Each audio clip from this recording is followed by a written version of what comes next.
रजब भट्ट का बाइकाट किया जाए, रजब भट्ट का बाइकाट किया जाए। सबसे पहले ये वीडियो देखें। सिगरेट पी ਰਿਹਾ ਤੇ ਨਾਲ ਬੋਤਲ ਪੀ ਰਿਹਾ ਤੇ ਪੁਲਿਸ ਵਾਲਾ ਡਾਲਾ ਆਇਆ ਤੇ ਉਹਨੇ ਕਿਹਾ ਚੱਲ ਬਹਿ ਤੈਨੂੰ ਨਹੀਂ ਪਤਾ ਰੋਜ਼ੇ ਕੇ ਕਹਿੰਦਾ ਬਾਈ ਅਸੀਂ ਸਾਈ ਹੁੰਨੇ ਆ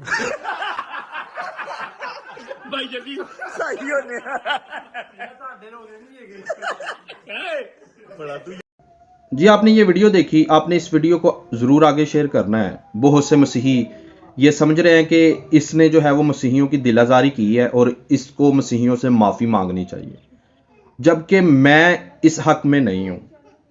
क्यों? इस वजह से इसने अपनी वीडियो में जो लफ्ज़ इस्तेमाल किया या करवाया गया है वो है ईसाई।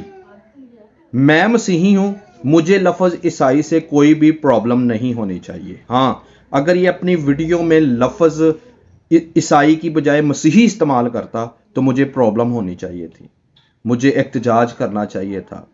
और मैं ठोक बजाकर ये कहता कि ये रजब और इसके ये जो साथी हैं ये मसीहियों से माफ़ी मांगे, क्योंकि इसने मसीहियों की दिल आज़ारी की है। जब हम ईसाई है ही नहीं तो फिर हमें इस बात से भी कोई भी एतराज़ नहीं होना चाहिए। दूसरे नंबर पर बायकाट तक बात ठीक है, इनको ना देखें क्योंकि इनके व्लॉग्स फैमिली व्लॉग्स और बेहुदा किस्म के होते हैं। बंदा उस बंदे को सब्सक्राइब करता है, उस बंदे को देखता है जिससे कुछ इल्म की बात हासिल हो, जिससे हिकमत की बात हासिल हो।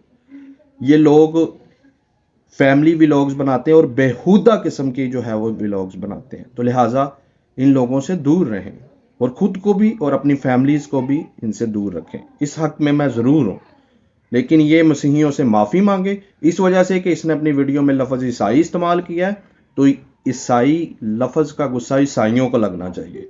हम मसीही हैं, मुझे इस बात से कोई प्रॉब्लम नहीं। अगर आपको ये वीडियो पसंद आई है तो ज़रूर इस वीडियो को शेयर कीजिएगा। Thank you, God bless you.